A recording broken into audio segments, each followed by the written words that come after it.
Makaigsunan, kining atong panagtigom karon usa-usab kapag sa ulog sa birthday sa simbahan, maingon tang punga. Kay pinaagi sa Pentecostes na himugso ang movement, ang sinugdanan, nga maoy sugkanan, maoy sinugdanan sa pagkaylap sa Ebanghelyo sa tibuok kalibutan. Makigsuunan mangutana ta, unsa man ka-importante ang ikatulong persona sa Santissima Trinidad?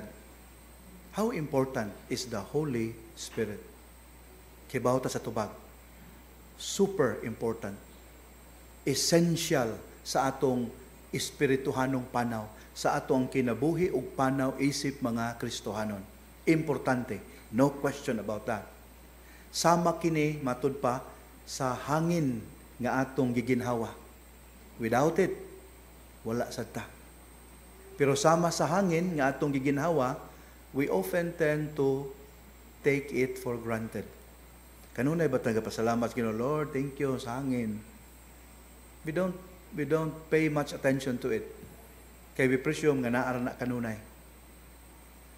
Di po ta makabasol tingali sa atong kaugalingon nga ano inaana nga atong attitude sa Espiritu Santo. Kay matud pa sa akong nabasahan, posible kaayo nga tungod ni sa how the Holy Spirit is described in sacred scriptures. Lahi sa amahan ug sa anak nga gidescribe sa balaang kasulatan in anthropomorphic terms. So unsa man ang mananapa oy? Kana ganing gigamit ang human form and attributes. Human characteristics ang gigamit to describe the Father and the Son. O kana lang daan, Father, Son, very human attributes. So dali kay tang makasabot, dali kayo tang makarelate. Pero tanawag iyon sa pag-describe ang Espiritu Santo sa balaang kasulatan. Dili anthropomorphic. Kung balikan nato sa Genesis, sa creation account, ang Espiritu ko hovered over nothingness. So mura siya hangin nga naglutaw ibabaw sa nothingness. Nya kung atong basahon ang Santos nga Ebanghelyo, ang Espiritu Santo gidescribe nga dove, salampati, di ba? Nga mitugdon ngadto sa atong Ginoo sa dihang siya gibunyagan. Kung atong basahon ang buhat sa mga apostoles, lahi na pud ang description. Ang Espiritu Santo kuno tongues of fire nga mitugdon sa mga apostoles o kang Maria Santissima. So di ba? So dili anthropomorphic. So unsaon na to pag-relate? So mao tingali na nga murag pirmi siyang mabaliwala. Nya haron dili nato na mapadayon og buhat, kining kasaulugan is designed to remind us of the following. Una, ginamit ang unang pagbasa. Kung dili patungod sa Espiritu Santo makaigsunan, dili gayud mo kaylap sa tibuok kalibutan ang pagtuo nato sa Ginoo pinaagi kang Kristo.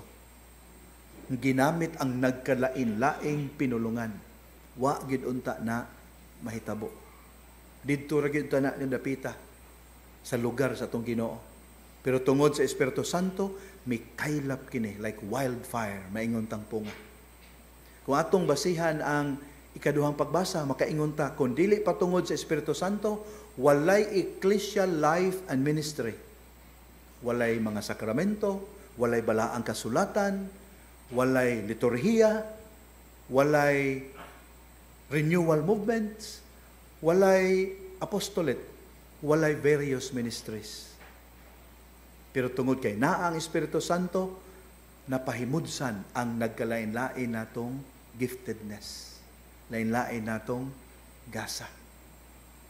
Kung atong paminawon ang Santos nga Ebanghelyo, makaingon ta, kung wala pa ang Espiritu Santo, ang mga tinun-an makaigsuunan, kanunay magtago-tago.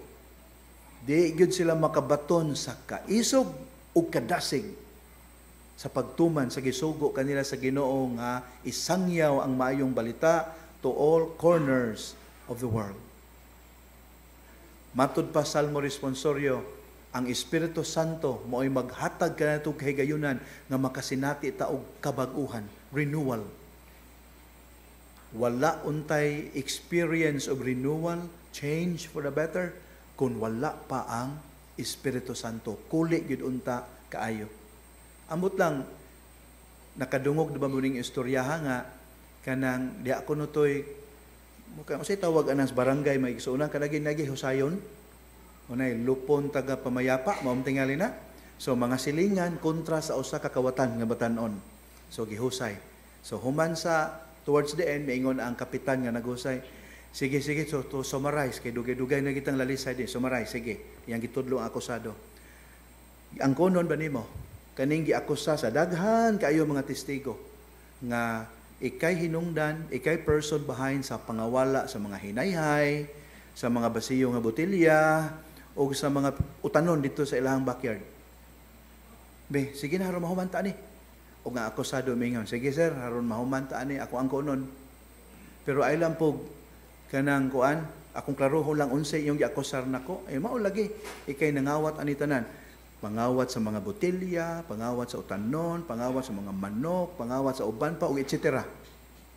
Sige sir, ako ang kuno na. Pero ay lang puno-puno sir, ay dungagi. Sa igdungagi.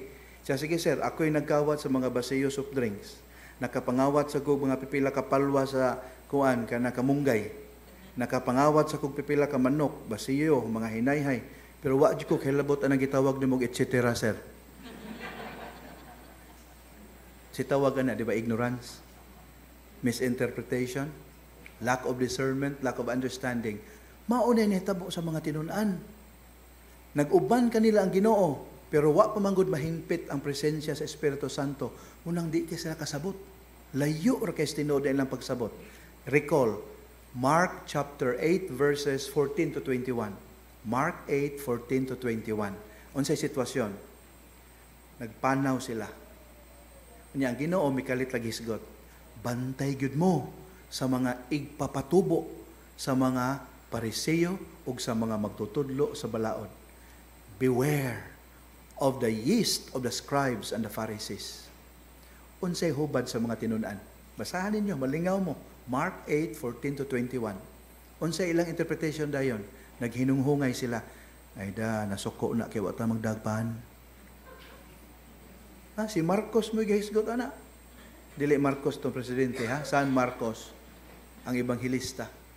Ano wa, Ginoo na gigauban nila pero layo ra kay tinuod ang ilahang pagsabot. We would have remained in such darkness of ignorance, lack of understanding kung wala pa ang balaang espiritu.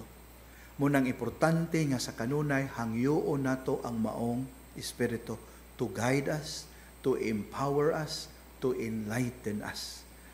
Matag adlaw sangpito nato siya haron ining atong panaw sigurado ta nga ang dalan nga atong gisubay ang dalan padulong sa kaluwasan. Amen.